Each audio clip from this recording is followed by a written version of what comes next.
الحمدللہ الذی ذی العزت والعلا والصلاة والسلام علی سید الانبیاء شمس الضحا بدر الدجا نور الہدا منبع الجود والعطا اما بعد اعوذ باللہ من الشیطان الرجیم بسم اللہ الرحمن الرحیم قل لا اسألکم علیہ اجرا الا المودۃ فی القربى صدق اللہ العظیم قال النبی صلی اللہ تعالی علیہ وسلم الحسن والحسین سید الشباب اہل الجنہ او کما قال النبی صلی اللہ تعالی علیہ وسلم آمنت باللہ صدق اللہ العظیم وصدق رسولہ النبی الکریم قال اللہ تبارک و تعالی فی القرآن المجید فی شان حبیبہ مخبرا وآمرا ان اللہ وملائکتہ یصلون علی النبی یا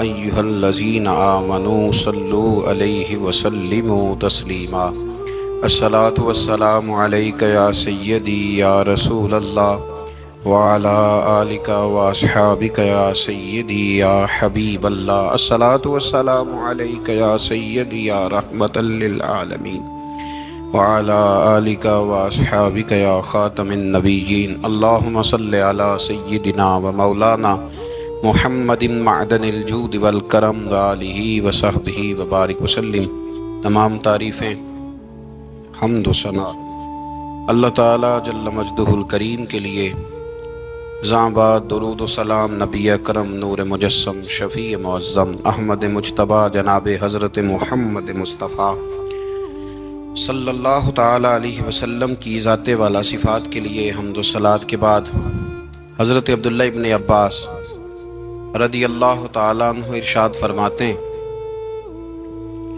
نبی کریم صلی اللہ تعالی علیہ وسلم کے کچھ صحابہ نے اس بات کو محسوس فرمایا کہ نبی کریم علیہ السلام کے اخراجات بہت زیادہ ہیں، کثیر تعداد میں مہمانوں کا آنا جانا رہتا ہے، بہت سارے لوگوں کی مہمان نوازی اللہ کے محبوب کے ذمہ کرم پر ہے، اور اس کے برعکس صورتحال یہ ہے کہ سرکار کے بظاہر جو آمدن کے ذرائع ہیں وہ بہت کم ہیں۔ اس بات کو محسوس کر کے صحابہ کرام علیہم رضوان نے از خود ایک پروگرام ترتیب دیا کہ ہم ہر مہینے کچھ نذرانہ جمع کریں گے اور نبی کریم علیہ السلام کی بارگاہ میں پیش کریں گے، اور عرض گزار ہوں گے کہ یا رسول اللہ صلی اللہ علیہ وسلم، آپ نے جو ہم پر احسانات کیے ہیں ان کا بدلہ تو نہیں چکا سکتے، پر چلو یہ تھوڑی سی خدمت ہے اگر ہماری قبول ہو جائے۔ صحابہ نے جب وہ نذرانہ جمع کیا تو اب ماحول یہ بنا کہ جمع تو کر لیا ہے تو اتنی جرت کون کرے گا کہ سرکار کی بارگاہ میں جا کے عرض کرے۔ طے یہ پایا کہ حضور علیہ السلام کے چچا محترم حضرت عباس رضی اللہ تعالیٰ عنہ سے یہ گزارش کی جائے کہ وہ عرض کریں کہ یا رسول اللہ صلی اللہ علیہ وسلم، ہم سے یہ نذرانہ قبول کر لیا جائے، تاکہ آپ کے جو روزمرہ کے معاملات ہیں، جو گھر کے اخراجات ہیں، وہ اس کے ذریعے سے کچھ نہ کچھ ہماری خدمت اس میں شامل ہو جائے۔ حبیب لبیب سید عالم صلی اللہ علیہ وسلم کی عالی مرتبت خدمت میں حضرت عباس نے جب وہ نذرانہ پیش کیا اور صحابہ کرام علیہم رضوان کی اس خواہش کا اظہار کیا اور بڑے درد مندانہ انداز میں عرض کیا کہ یا رسول اللہ، آپ کا وہ کاشانہ نور ہے کہ جو بھی آتا ہے وہ جھولی بھر کے ہی جاتا ہے، ہر ایک کو ملتا ہے، لیکن یا رسول اللہ ظاہراً کوئی ذرائع ہمیں نظر نہیں آتے، دل کرتا ہے کہ ہم خالصتاً آپ کی کچھ خدمت کر سکیں۔ تو حضور کچھ جواب دینے ہی والے تھے کہ اللہ تعالیٰ نے قرآن مجید نازل فرما دیا، کہا محبوب کل ان سے فرما دیجئے لا اسألکم علیہ اجرا۔ گویا طائف میں پتھر کھانے سے لے کر احد میں دانت شہید کرانے تک میں نے تمہارے لیے بڑا کچھ کیا ہے، پر میں تم سے کوئی اجر نہیں مانگتا۔ میں نے تمہارے لیے بڑا کچھ سہا ہے، پر میں تم سے کوئی سوال نہیں کرتا۔ ہاں اگر کچھ کرنا ہے نا تو الا المودۃ فی القربى، میرے جو قریبی ہیں نا ان سے پیار کرتے رہنا، ان سے پیار کرنا۔ یا رسول اللہ وہ کون ہے؟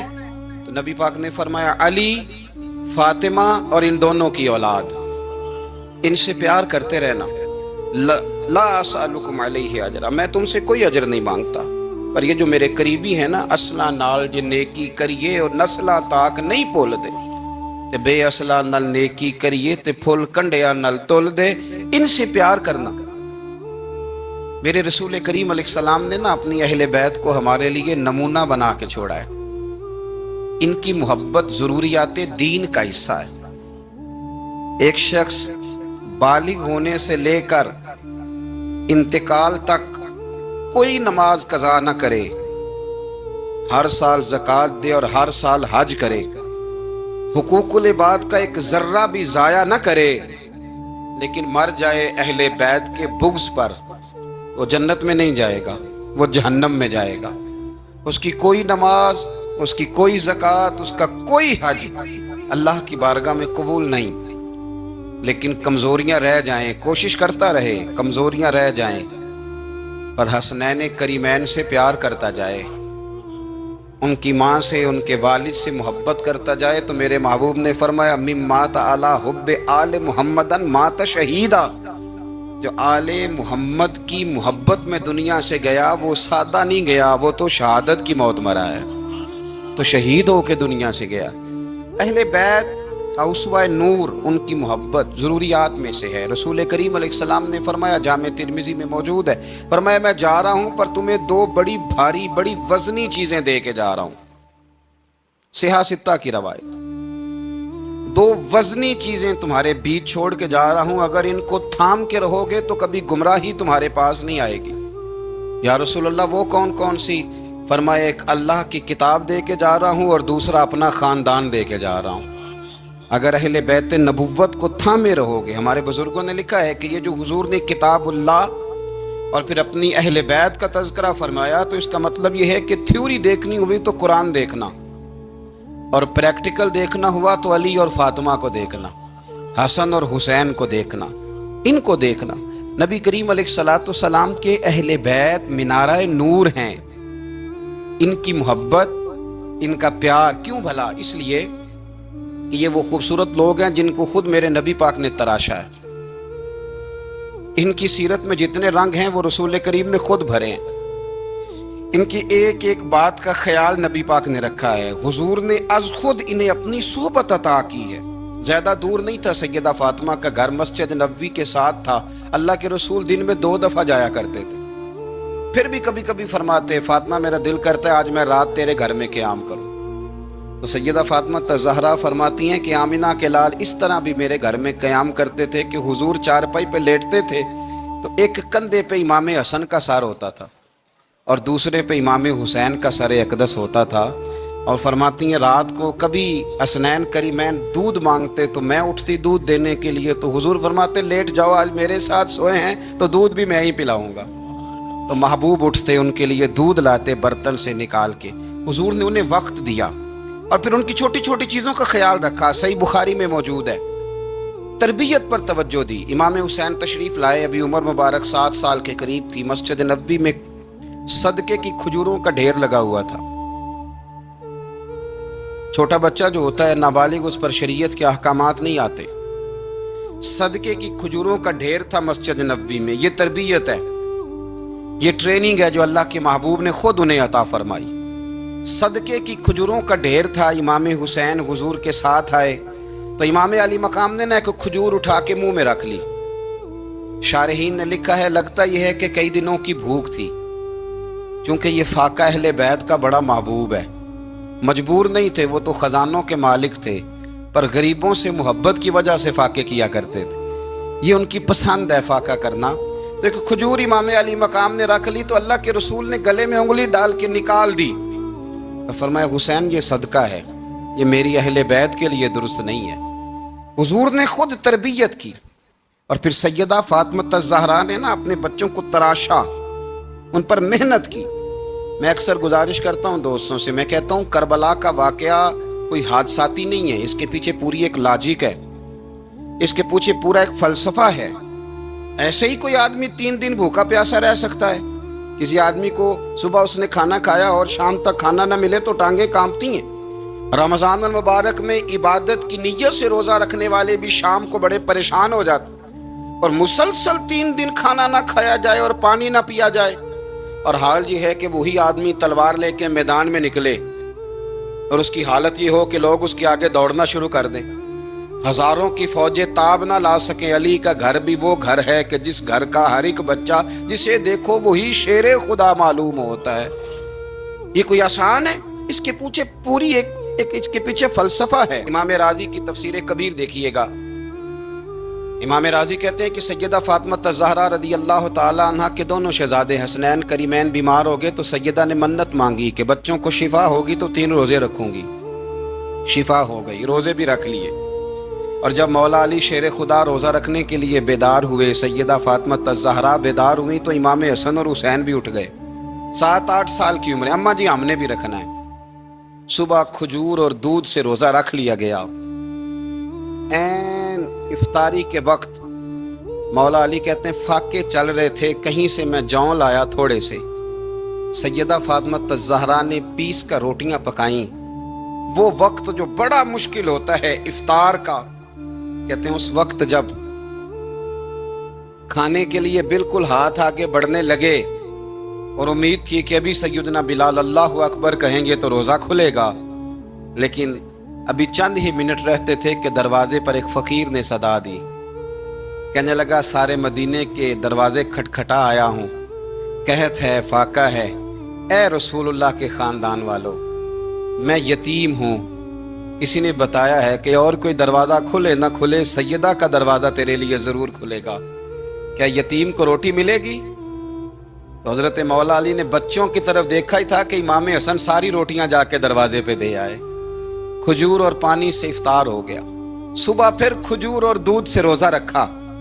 امام رازی کہتے ہیں این وہ وقت جب افطار کا ٹائم آیا تو پھر دروازے پہ کسی نے صدا دی، کہا اے رسول اللہ کے خاندان والوں میں مسکین ہوں، رات سے روٹی کھائی ہے، نہ صبح کھا سکا نہ دوپہر، کسی نے بتایا ہے کہ اس دروازے سے خالی کوئی نہیں جاتا۔ امام حسن نے پھر سارا لنگر اٹھایا اور پھر جا کے دے دیا۔ تیسرا دن پھر ہوا۔ مجھے لگتا ہے کہ جب افطار کا ٹائم آیا ہوگا نا تو یہ خود ہی سارے دروازے پہ دیکھتے ہوں گے، یہ کوئی آیا نہیں لینے والا ابھی تک، لگتا ہے کہ نظریں دروازے پہ تھیں۔ این افطار کے وقت 3 روٹیاں جب جوں کی پک کے آئی، ایک بھکاری نے صدا دی، کہنے لگا میں قیدی ہوں، آج ہی قید سے رہائی ملی ہے، پہلے دن کسی کے دروازے پہ صدا ملی ہے، دی ہے، روٹی ملے گی؟ امام حسن وہ کھانا دے کے واپس لوٹے، کھجور اور پانی سے افطار ہوا، اور جیسے ہی مسجد نبوی میں تینوں باپ بیٹا نماز پڑھنے گئے تو مولا علی کہتے مجھے بتانا نہیں پڑا، رسول کریم نے میری طرف دیکھ کے فرمایا علی تیرا، فاطمہ کا، حسن اور حسین کا 3 دن والا عمل خدا کو بھی بڑا پسند آیا ہے اور محمد مصطفیٰ کو بھی بڑا پسند آیا، بڑا پسندیدہ عمل۔ میں کہتا ہوں کہ حضرت فاطمہ نے نا ان کی تربیت پہلے ہی کر دی تھی، 3 دن بغیر افطار کے روزہ رکھنے کی، وہ ٹریننگ گھر سے ہو چکی تھی۔ اب میدان کربلا میں 3 دن بھوکا پیاسا رہنا ان کے لیے مشکل نہیں تھا، وہ تو ان بچوں کے لیے مشکل ہوتا ہے جو کھانا دیر سے پکنے سے برتن توڑنے شروع کر دیتے، وہ بچے بلیک میل ہوتے ہیں جن کو ایک وقت ان کے پسند کا کھانا نہ ملے تو وہ گھر میں جو ہے وہ ادھم شروع کر دیتے ہیں، جن کی ماں نے عادت ڈالی ہو کہ بیٹا 3 دن بھوکے پیاسا رہنا ہوا تو رہ لینا، لیکن کسی بھی باطل کے ساتھ کمپرومائز نہ کرنا، ان کے لیے اتنا مشکل نہیں تھا۔ ان کی تربیت ہوئی، ان کی ٹریننگ ہوئی، پھر اللہ نے ان کی سیرت میں رنگ بھرے، ان کے کردار میں حسن آیا، وقار آیا۔ حضرت امیر معاویہ رضی اللہ تعالی عنہ نے ایک شخص کو بھیجا مدینہ منورہ شام سے، تو اس نے کہا میں نے امام حسین سے ملنا ہے، تعارف کیا ہے؟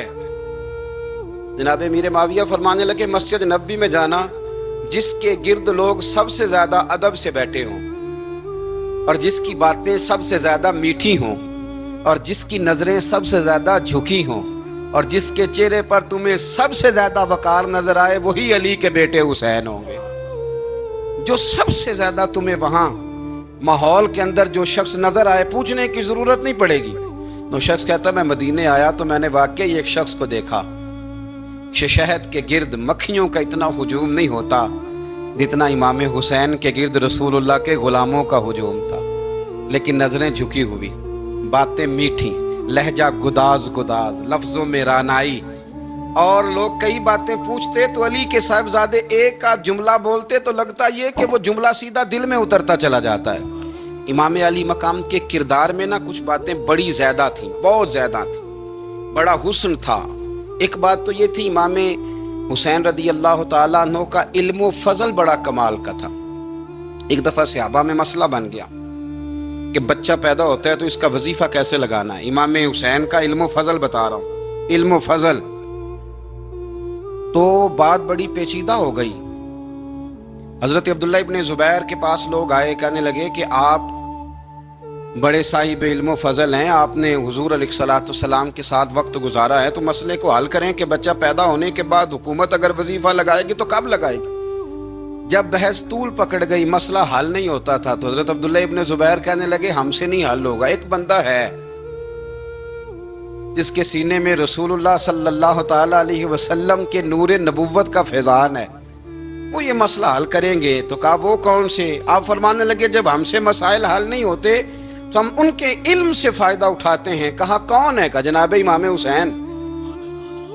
تو لوگ حضرت امام حسین کے پاس گئے، کہ حضرت یہ ایک مسئلہ الجھ گیا ہے کہ بچہ پیدا ہو تو وظیفہ کب لگانا ہے. فرمایا الجھنے والی بات ہی کوئی نہیں، پیدا ہونے کے بعد جب وہ پہلی دفعہ آواز نکالے تو اس کا وظیفہ لگا دو. اس کا مطلب یہ ہے کہ وہ دنیا میں آ گیا ہے، اس نے اپنے آنے کا اظہار کر دیا ہے، اعلان کر دیا ہے، اب اس کا وظیفہ لگا دو. تو اس پر پھر صحابہ کا اتفاق ہو گیا. امام حسین کے علم سے، فضل سے لوگ فیض اٹھاتے تھے. پھر اس کے ساتھ ساتھ امام حسین کا ذوق عبادت بڑا شاندار تھا، بڑا زبردست ذوق. علامہ جوزی نے لکھا ہے وکان الحسین رضی اللہ تعالی عنہ فاضلا کثیر الصوم والصلاۃ والحج والصدقۃ وافعال الخیر جمیعا. آپ فرماتے ہیں کہ امام حسین زیادہ نمازیں پڑھنے والے تھے، کثرت سے سجدے کرنے والے، کثرت سے روزے رکھنے والے، زیادہ حج کرنے والے، اور امام حسین صدقہ دینے والے اور نیکی کے کاموں میں شدت کرنے والے. امام حسین کا جو ذوق عبادت تھا وہ اتنا شاندار تھا کہ آپ فرض نماز کے علاوہ روزانہ 100 رکعت نماز نفل ادا فرمایا کرتے. اور امام حسین فرماتے زندگی میں کبھی ایسا نہیں ہوا کہ 3 دن گزر گئے اور حسین کا قرآن پاک ختم نہ ہوا. 25 حج کیے امام حسین نے مدینہ منورہ سے مکہ مکرمہ پیدل جا کے، 25 حج. اب تو نسبت والے لوگوں کو عبادت کی ضرورت نہیں نا، اللہ ماشاءاللہ کہتے ہیں نسبت بڑی ہے. بھئی جن کی نسبت اتنی خاص تھی کہ حضور نے فرمایا یہ فاطمہ کے نہیں میرے بیٹے ہیں، ان کا تو حال یہ ہے کہ فرض کے علاوہ 100 نفل، 3 دن سے پہلے ختم قرآن پاک، 25 حج فرمائے. تو وہ کس نسبت کی بات کرتا ہے؟ یہ نسبتیں تو ہیں جو انسان کو عبادت کے قریب کرتی ہیں. لوگوں نے معیار ہی بدل دیا ہے. حضرت سیدنا امام حسین کی شہادت کے بعد حضرت عبداللہ ابن زبیر رضی اللہ تعالیٰ عنہ نے قاتلان حسین سے خطاب کیا اور فرمانے لگے اللہ کی قسم تم نے اس شخص کو شہید کیا ہے جو راتوں کو لمبے لمبے قیام کرتا تھا، اور تم نے اس شخص کو شہید کیا ہے جس سے میں دن میں جب بھی ملتا تھا تو وہ روزے سے ہوتا تھا. تم نے اس شخص کو شہید کیا جو قائم اللیل تھا، صائم الدہر تھا، اس شخص کو تم نے شہید کیا. آپ کو پتہ ہے کہ میدان کربلا میں جب 9 محرم کو ابن سعد نے امام حسین سے کہا کہ جنگ کرو اگر یزید کی بیعت نہیں کرنی، تو امام حسین نے فرمایا 1 رات کی مہلت دے دو، 1 رات کی مہلت دے دو. حضرت امام زین العابدین کہتے ہیں میں نے اپنے والد گرامی سے عرض کی کہ ابا جی آپ جہاد سے دور جانے والے تو ہیں نہیں، آپ تو جہاد سے پیار کرنے والے، اور یہ بھی پتہ ہے مجھے کہ یہ جنگ اب ہو کے رہے گی، تو 1 رات کی مہلت لینے کا معنی کیا ہے؟ بھئی کل بھی لڑنا ہے اور رات بھی لڑنا ہے، تو ابا جی 1 رات کی مہلت. تو سیدنا امام حسین رضی اللہ تعالیٰ عنہ فرمانے لگے بیٹا رات کی مہلت اس لیے لی ہے کہ میں آج رات کھل کے اپنے رب کی عبادت کر لوں، میں استغفار کر لوں، میں لمبے سجدے کروں. اور کہا زین العابدین تو جانتا ہے نا کہ مجھے نماز سے، تلاوت سے، دعا سے اور استغفار سے بڑا پیار ہے۔ نماز سے مجھے پیار ہے، دعا سے مجھے پیار ہے، استغفار سے مجھے پیار ہے۔ فرمایا بیٹا میں نے اس لیے نہیں کہ میں چاہتا ہوں ایک رات اور دنیا میں رہوں۔ تو امام زین العابدین فرماتے ہیں امام علی مقام نے سجدے پہلے بھی بڑے کیے، پر 9-10 کی درمیانی رات جو ان کے سجدے تھے وہ میں نے کبھی نہیں دیکھے۔ فرماتے ہیں تیمم کے ساتھ وہ رات کی جو عبادتوں کا رنگ تھا وہ میں نے کبھی نہیں دیکھا۔ امام علی مقام کا عبادت کا ذوق تھا، شوق تھا، لذت تھی۔ آپ یقین کریں ایسے ایسے عجیب بہانے ہم لوگوں کہتے ہیں میرا نماز میں دل نہیں لگتا، تو میں کہتا ہوں تیرا گپ شپ میں کس طرح لگتا ہے، تیرا موبائل پہ کیسے لگتا ہے بھائی؟ یہ تو بھائی ذوق کی بات ہے۔ امام حسین کہتے ہیں مجھے قرآن پاک سے پیار ہے، مجھے تلاوت سے پیار ہے، مجھے دعا سے پیار ہے، مجھے استغفار سے پیار۔ بھائی جس کو جس چیز سے پیار ہوگا دل لگ جائے گا۔ ہم نے کبھی پیار کیا ہی نہیں اس سے، جن چیزوں سے پیار ہے وہاں دل لگ جاتا ہے۔ یہ ایک بہانہ ہے، ورنہ کثرت سے عبادت کرنا، ذوق پیدا کرنا، یہ تو اہل اللہ کا طریقہ ہے۔ والذین یبیتون لربہم سجدا وقیاما، رب کے بندوں کی علامت یہ ہے کہ وہ راتیں سجدے اور قیام میں گزار دیتے ہیں۔ تو امام حسین کی سیرت کا کمال ہے کہ ذوق عبادت رکھتے تھے۔ دوسری بات جو امام علی مقام کی سیرت میں بڑی شاندار ہے وہ یہ ہے کہ سخی بڑے تھے۔ ایک قول سنانا ہے آپ کو امام حسین کا، اور خواہش میری یہ ہے کہ میرے حاضرین اور ناظرین اس قول کو رٹا لگا کے یاد کریں، اس قول کو انشاءاللہ۔ یہ قول جو امام حسین کا ہے نا جی، یہ جس دن مجھے ملا تھا نا تو میں نے بھی رٹا لگا کے یاد کیا تھا، اور میرے پاس جتنی ڈائریاں ہیں شاید میں نے سب میں لکھا ہے۔ امام علی مقام رضی اللہ تعالیٰ عنہ فرماتے تھے اللہ کی رضا کے لیے کسی شخص کی ایک حاجت پوری کر دینا 1 مہینہ مسجد میں اعتکاف کرنے سے زیادہ درجہ رکھتا ہے۔ ایک بندے کی ایک حاجت پوری کر دینا 1 مہینہ پورا مسجد میں اعتکاف کرنے سے زیادہ درجہ رکھتا ہے۔ خدا کے بندے تو ہیں ہزاروں اور بنوں میں پھرتے ہیں مارے مارے، میں اس کا بندہ بنوں گا جس کو خدا کے بندوں سے پیار ہوگا۔ کسی بندے کی ایک حاجت پوری کرنا 1 مہینہ اعتکاف میں بیٹھنے سے زیادہ افضل ہے۔ اسی لیے تو میرے حبیب کریم علیہ السلام نے فرمایا تو رب کے بندوں کی حاجتیں پوری کرنے میں لگ جا، رب تیری حاجتیں پوری فرما دے گا۔ امام علی مقام فرماتے تھے ایک حاجت کسی کی پوری کرو۔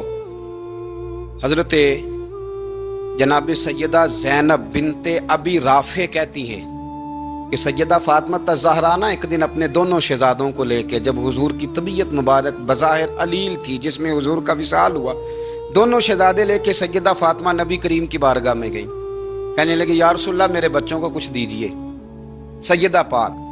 تو حضور اٹھ کے بیٹھ گئے، اس کندھے سے امام حسن کو لگایا اور اس سے امام حسین کو لگایا اور فرمایا فاطمہ یہ جو میرا حسن ہے نا اس کو میں اپنی ہیبت اور سرداری دیتا ہوں، اور فرمایا یہ جو میرا حسین ہے نا حسین کو میں اپنی جرت اور سخاوت دیتا ہوں، میرا حسین جرت مند ہوگا اور سخی ہوگا۔ داتا گانج بخش علی حجویری، امام الاولیاء، سید الاصفیاء، داتا صاحب کشف المعجوب میں فرماتے ہیں ایک دن نا امام حسین کے پاس ایک شخص آیا بڑی دور سے کچھ مانگنے کا، حضور کچھ دیجئے۔ وہ شخص کہتا ہے کہ میرا ظرف یہ تھا کہ 4-5 دینار ملیں گے۔ تو امام حسین فرمانے لگے تھوڑی دیر بیٹھ جا، رزق آ رہا ہے۔ تو امام حسین کو حکومت وقت کی طرف سے نا 5 تھیلیاں ملی جس میں ایک تھیلی میں 500 اشرفیاں تھیں۔ 5 تھیلیاں آئیں، لیکن اس کو آنے میں نا ذرا دیر ہو گئی۔ وہ 5 تھیلیاں جب آئی نا تو امام حسین اس کی طرف 5 تھیلیاں بڑھا کے نا، ذرا دیکھنا میری طرف غور سے، 5 تھیلیاں بڑھا کے نا تو فرمانے لگے میاں جتنا تجھے انتظار کرایا نا اتنی ہم تیری حاجت پوری نہیں کر سکے۔ تو یہ نہ محسوس کرنا کہ حسین کے دروازے پہ بیٹھا بھی رہا ہوں تو ملا کیا ہے، یہ نہ محسوس کرنا۔ وہ شخص کہتا ہے جب میں نے وہ تھیلیاں کھولی اور پھر میری نظر امام حسین پہ پڑی تو میرے اندر سے آواز آئی اگر حسین ابن علی اتنے سخی ہیں تو محمد عربی کتنے سخی ہو۔ اگر یہ معیار ان کا ہے، ان کا یہ معیار ہے، اور خود بھیک دیں خود ہی کہیں منگتے کا بھلا ہو، خود کہنے لگے جتنا انتظار کرایا ہے اتنی تیری مدد کر سکے۔ یہ سخاوت کا معیار تھا، یہ طریقہ تھا۔ ایک دفعہ سیدنا امام حسین رضی اللہ تعالیٰ عنہ کہ گھر کے اندر نا 5,000 دینار آئے، مسجد میں تھے، آپ کو 5,000 دینار ملے، تو امام زین العابدین کہتے ہیں کہ مسجد سے لے کر گھر آنے تک امام حسین نے 5 کے 5,000 اللہ کے رستے میں خیرات کر دی۔ فرماتے ہیں میں نے کہا ابا جی 5 دینار کی گھر میں ضرورت تھی، مالاں والے سخی نہیں ہوندے تے سخیاں کل مال نہیں ہوندا، ایتھے اوتھے دوویں جہانی سخی کنگال نہیں ہوندا۔ کہا ابا جی 5 دینار کی گھر میں ضرورت تھی، تو کہتے ہیں مجھے فرمانے لگے بیٹا یہ جن کو میں نے دیا ہے نا یہ گھر کے لیے ہی دیا ہے، یہ گھر کے لیے ہی دیا ہے، جن کو دیا ہے تمہارا کیا خیال ہے یہ باہر خرچ ہوا ہے، یہ گھر کے لیے ہی ہے۔ اس لیے کہ جب انسان دوسروں پر شفقت کرتا ہے تو اللہ اس کے گھر پہ رحمت فرماتا ہے۔ امام حسین کے مزاج میں پہلی بات میں نے ذوق عبادت کی عرض کی، دوسری بات عرض کر رہا ہوں کہ صحابہ حضرت اسامہ بن زید بڑے پیارے ہیں میرے نبی کریم کے، بڑے پیارے۔ حضرت اسامہ بن زید کے بارے میں سیدہ عائشہ صدیقہ فرماتی ہیں ان کے ناک سے اگر رینٹھ نکلتی تھی تو اللہ کے رسول اپنے دست مبارک سے صاف کر دیتے تھے، اور سرکار فرماتے تھے کہ اگر اسامہ لڑکی ہوتا نا، ان کے غلام کے بیٹے تھے حضرت زید بن عمرو، اگر یہ لڑکی ہوتا میں اسے زیور پہناتا۔ بڑے پیارے تھے، لیکن جب ان کا آخری وقت آیا نا تو 60,000 دینار کا قرضہ تھا، رشتہ داروں سے کہا، دوستوں سے کہا، یاروں سے کہا، پر قرض ادا نہیں ہو رہا تھا۔ حضرت اسامہ بن زید کہتے ہیں بڑا پریشان تھا۔ جب حد ہو گئی نا تو حضرت اسامہ بن زید فرمانے لگے جاؤ کوئی حسین ابن علی کو خبر کرو، ان سے کہو میں نا غلام ہوں آپ کے نانا کا، مقروض دنیا سے چلا گیا تو کیا بنے گا۔ امام حسین کو خبر ملی تو دوڑے آئے۔ لاجپال اس پیر کو نہیں کہتے جو تگڑا نذرانہ لے کے تو ماتھا چوم لے، لاجپال تو اس کو کہتے ہیں کہ جب ضرورت پڑے تو وہ سر پہ موجود ہو۔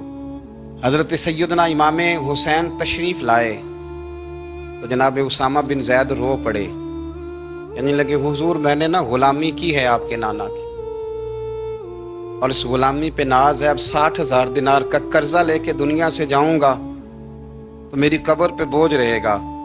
امام حسین خادم کو بھی کہہ سکتے تھے جاؤ گھر پیسے پڑے ہیں لے آؤ، امام حسین خود گئے، چادر اوڑھ کے تو اس کی اوٹ میں بکل میں 60,000 دینار چھپا کے لائے، اور جناب اسامہ بن زید کے سامنے رکھ کے کہنے لگے اسامہ یار پیسے رات کو ہی آئے تھے، میں سوچ رہا تھا مجھے تو ضرورت نہیں، اللہ نے کس کا نصیب میرے گھر میں بھیج دیا ہے، مجھے تو حاجت ہی نہیں تھی، اب پتہ چلا پیسے تیرے تھے، اللہ نے حسین کی ڈیوٹی لگائی ہے کہ جا کے دے آ۔ حضرت اسامہ بن زید رو پڑے، فرمانے لگے اللہ آپ کو بہترین صلہ عطا فرمائے، یہ معیار تھا۔ اور پھر تیسری بات یہ کہ دل کے بڑے صاف تھے، دل بدستاور کے حج اکبر است، از ہزاراں کعبہ یک دل بہتر است۔ شیخ سعدی کہتے ہیں کہ درویش کہتے ہیں کہ کسی کا دل رکھ لینا نا، دل راضی کر دینا کعبے کا 1000 بار حج کرنے سے بہتر ہے۔ دل بدستاور کے حج اکبر است، کسی کا دل راضی کرنا حج اکبر ہے۔ امام بڑا ہی پیار کرتے تھے، گھوڑے پہ جا رہے تھے، کچھ فقیر غریب لوگ بیٹھ کے روٹی کھا رہے تھے، کہاں رہے تھے؟ سڑک کے کنارے۔ تو امام زین العابدین فرماتے ہیں کہ جب امام حسین گزرے تو انہوں نے آواز دی حضور دل کرتا ہے ہمارے ساتھ بیٹھ کے روٹی کھائیں۔ کائنات کے مالک و مختار کے نواسے اور دنیا کے سب سے بڑے شہزادے گھوڑے سے اترے اور غریبوں کے ساتھ سڑک پہ بیٹھ گئے، روٹی کھانے لگے اور دیر تک کھاتے رہے، اور جب فارغ ہو گئے تو فرمانے لگے کھانے کی ضرورت بھی نہیں تھی، حاجت بھی نہیں تھی، پر تم نے آواز دی تو دل رکھنے کو بیٹھ گیا تھا، اگر اجازت دے تو چلا جاؤں۔ یہ مزاج تھا، یہ طبیعت تھی۔ آپ کے ایک بھائی ہیں چھوٹے، حضرت محمد بن حنفیہ نام ہے، حضرت مولا علی شیر خدا رضی اللہ تعالیٰ عنہ کی دوسری بیوی سے۔ ایک دن حضرت امام حسین ان کے گھر میں بیٹھے تھے تو کسی بات میں نا اختلاف رائے ہو گیا، تو امام علی مقام ناراض ہو گئے، فرمایا آج کے بعد تیرے گھر نہیں آؤں گا، رومال اٹھایا چلے گئے۔ لوگوں نے حضرت محمد بن حنفیہ رضی اللہ تعالیٰ عنہ سے کہا حسین تو ناراض ہو گئے، کبھی نہیں آئیں گے۔ آپ فرمانے لگے بھائی تمہارا ہے کہ میرا؟ جی بھائی تو آپ کے ہیں۔ فرمایا اگر کہو تو چند منٹوں میں حسین واپس آئے۔ جناب ناراضگی ہو گئی ہے۔ فرمایا ناراضگی ہوئی ہے پر میں اس کے دل کی نرمی کو تو جانتا ہوں نا، اس کے مزاج کے اندر جو محبت ہے اس سے تو ابھی آئے کہ جناب وہ کیسے؟ فرمانے لگے دیکھنا ذرا۔ تو امام حسین نے خط لکھا، حضرت محمد بن حنفیہ نے رکا لکھا، کہنے لگے حسین میرے باپ کا نام بھی علی ہے اور آپ کے باپ کا نام بھی علی ہے، پر ایک فضیلت ایسی ہے جس میں میں آپ کا مقابلہ نہیں کر سکتا، وہ یہ ہے کہ آپ سیدہ فاطمہ الزہرا کے لال ہیں، اب محمد مصطفیٰ علیہ السلام کے نواسے ہیں۔ کہنے لگے بھائی جان آپ نے نانا جان کی وہ حدیث تو سنی ہوگی کہ دو لوگ ناراض ہو جائیں تو جو صلح پہلے کرے جنت میں پہلے جائے گا۔ فرمانے لگے دل میرا کر رہا تھا کہ پہلے صلح کر لوں، لیکن پھر بڑے بھائی کو پشت کروں گا جنت میں جاتے ہوئے، یہ بھی تو بے ادبی ہے نا۔ اب خط میں نے لکھ دیا ہے، آپ کا جو ارادہ ہو۔ امام حسین نے خط پڑھا تو آنکھوں میں آنسو آ گئے، پھر سے رومال اٹھایا۔ بچے پوچھنے لگے کہاں جا رہے ہیں؟ کہا بھائی کے گھر جا رہا ہوں۔ کہا آپ تو ناراض تھے؟ فرمایا تھا ناراض، پر ہے تو میرا بھائی نا، ہو گئی بات ختم۔ بڑی دل میں نرمی، طبیعت میں سوز، لہجے میں گداز، لیکن اس کے ساتھ ساتھ امام حسین رضی اللہ تعالیٰ عنہ کا جذبہ جہاد، امام حسین کی استقامت۔ آج لوگ ادھر ہوتے ہیں جس طرف ہوا کا رخ ہوتا ہے۔ آج لوگوں کی سوچوں کا زاویہ یہ ہے کہ جدھر رش زیادہ ہوگا ہم بھی ادھر جائیں گے۔ ہم یہ نہیں دیکھتے حق کس طرف ہے، ہم یہ دیکھتے ہیں رش کس طرف ہے۔ امام حسین رضی اللہ تعالیٰ عنہ نے رش نہیں دیکھا، حق دیکھا۔ امام حسین رضی اللہ تعالیٰ عنہ استقامت کے وہ پہاڑ ہیں، معمولی آدمی نہیں تھے۔ فرزق شاعر کہتا ہے کہ میں نے امام حسین سے کہا تھا، میں نے کہا لوگوں کی تلواریں یزید کے ساتھ ہیں پر دل آپ کے ساتھ ہیں، دل آپ کے ساتھ ہیں۔ امام حسین رضی اللہ تعالیٰ عنہ نے زمانے کے حالات نہیں دیکھے، حق اور سچ دیکھا۔ جتنی چیزیں انسان کو کمزور کر سکتی ہیں وہ ساری امام حسین پہ طاری کی گئیں، جتنی چیزیں۔ وطن چھوڑنا کتنا کو مشکل ہوتا ہے، شالا پردیسی کوئی بھی نہ تھی وے تے ککھ جنہ تو پارے۔ حضرت سلطان باؤ فرماتے ہیں بچو پردیسی ہونا کوئی آسان ہے؟ جس آدمی کا کسی چھوٹے سے گاؤں میں بھی مکان ہو چھوڑنا پڑ جائے تو روٹا ہے، تو مجھے بتاؤ جس نے اپنا سارا بچپن مدینے میں گزارا ہو۔ آج جو ایک ہفتہ مدینے رہ کے آتے ہیں ان سے واپس نکلنا مشکل ہوتا ہے، لیکن امام حسین حق کا رستہ تھا، وطن کی قربانی دی، اور معمولی وطن نہیں، مدینے جیسا وطن۔ اور جب کھڑے تھے نا امام حسین رضی اللہ تعالیٰ عنہ رجب میں نکل رہے تھے مدینے سے، تو کوئی شاعر کہتا ہے دور کھڑے ہو کے انہوں نے گویا کہا تھا آقا تیرے کرم کے خزینے کی خیر ہو، میں جا رہا ہوں تیرے مدینے کی خیر ہو۔ امام حسین نے وطن چھوڑا، کوئی لغزش نہیں پیروں میں، کوئی نہیں۔ شہزادوں والی زندگی تھی، مسجد نبوی کے امام تھے، نبی کریم علیہ السلام کے روضہ اطہر پر تشریف رکھتے تھے، زمانہ حیا کرتا تھا، شان و شوکت تھی، پر حق کے لیے چھوڑا، نکل کر خانقاہوں سے ادا کر رسم شبیری۔ اور پھر بڑا مشکل ہوتا ہے،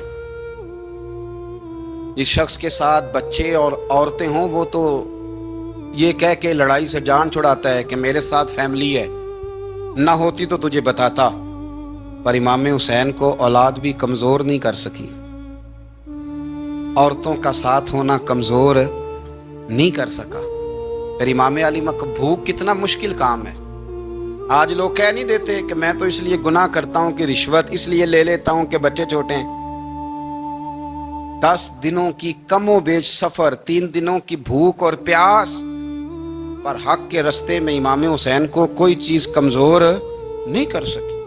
اور پھر وہ جتنی باتیں لوگ کہہ سکتے تھے وہ ساری کہیں گئیں، ساری۔ اور آ کے عرض کرنے لگا حضور یہ کوئی معمولی دشمن نہیں، یہ وہ ظالم ہیں جو لاشوں پہ بھی گھوڑے دوڑا دیتے ہیں۔ تو امام علی مقام فرمانے لگے جو شہادت کا جذبہ لے کے نکلے وہ پھر انجام نہیں دیکھا کرتا، وہ انجام، وہ جتنی چیزیں جو استقامت کے رستے میں آ سکتی ہیں وہ ساری چیزیں رستے میں آئیں، پر امام علی مقام نے کسی چیز کی پرواہ نہیں کی۔ آج کا مسئلہ یہ ہے کہ آج لوگوں میں استقامت نہیں ہے، رات کو کچھ ہوتے ہیں، سویرے کچھ ہوتے ہیں، دوپہر کو کچھ ہوتے ہیں، شام کو کچھ ہوتے ہیں۔ ہمارا کل انداز تکلم کچھ اور ہوتا ہے، صبح کچھ اور ہوتا ہے۔ امام علی مقام میدان میں رہے، ایک میت گھر میں ہو جائے تو کئی دنوں تک آنکھ کھلتی نہیں، ہوش رہتا نہیں، سب سے زیادہ مصائب امام حسین نے دیکھے، سب سے زیادہ، اور گھوڑے پر بیٹھنے سے پہلے ساری تکلیفیں آپ دیکھ چکے تھے۔ باپ کا جنازہ اٹھانا آسان ہوتا ہے، بیٹے کا جنازہ اٹھانا بڑا مشکل ہوتا ہے، پر امام حسین نے بیٹوں کے جنازے اٹھائے۔ حضرت علی اصغر کی لاش کو امام حسین نے اپنے دست مبارک سے دفن کیا، اور جناب علی اکبر کی میت کو جب آپ اٹھا کے لا رہے تھے تو سیدہ زینب فرماتی ہیں کہ مجھے یوں کبھی لگتا تھا حسین کا قد بڑا ہے اور کبھی لگتا تھا علی اکبر کا قد بڑا ہے، اور فرماتی ہیں کہ پھر حضرت قاسم بن حسن کو بھی وہ اٹھا کے لائے، اور جناب عباس کے وجود سے الگ ہونے والے بازو انہوں نے لا کے حضرت عباس کے وجود کے ساتھ بھی رکھے۔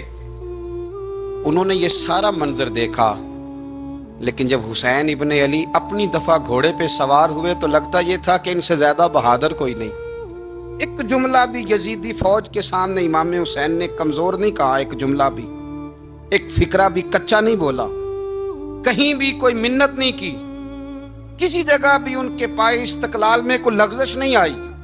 جب لوگوں کو پتہ چل جائے کہ اب سامنے موت ہی موت ہے، سوائے اس کے چارہ کچھ بھی نہیں، تو بہت سا جو رخصت اور اجازت تو دین بھی دیتا ہے، پر امام حسین کسی جگہ کسی رخصت پر عمل کرتے نظر نہیں آتے، ڈٹ کے بات کی، ڈٹ کے، اور پھر جب میدان میں نکلے، اللہ اکبر، تو ابن سعد کہنے لگا کہ اگر دو دو کر کے ایک ایک کر کے جاؤ گے تو یہ 45,000 کا لشکر سارا حسین کاٹ ڈالے گا، یک بارگی حملہ کرو گے تو بات، اتنی استقامت، اتنا۔ آج تو لوگ ڈپریشن کے مریض ہیں، آج تو لوگ ٹینشن کے مریض ہیں، ہر دوسری بات میں لوگ کہتے ہیں وہ بڑا، پر کس بات سے؟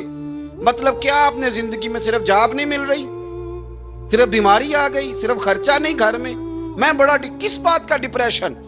امام حسین کی زندگی بتلاتی ہے کہ وہ لوگ بھی کوئی دنیا میں کمال حاصل کر سکتے ہیں جو چھوٹی چھوٹی بات پہ روتے ہیں۔ مال بھی ہے، جوانی بھی ہے، گھر بھی ہے، مکان بھی ہے، بچے بھی ہیں، عزت بھی ہے، صرف پیسے نہیں، اور انسان ہے کہ آنکھیں نہیں کھل رہی، وہ سمجھتا ہے میں کسی کام کا ہی، فقط پیسے نہیں بس۔ او خدا کے بندو، امام علی مقام نے فرمایا سارا کچھ لٹا کے بھی جو میدان میں کھڑا رہے اسے حسین ابن علی کہا جاتا ہے، اسے حسین ابن علی کہا جاتا ہے۔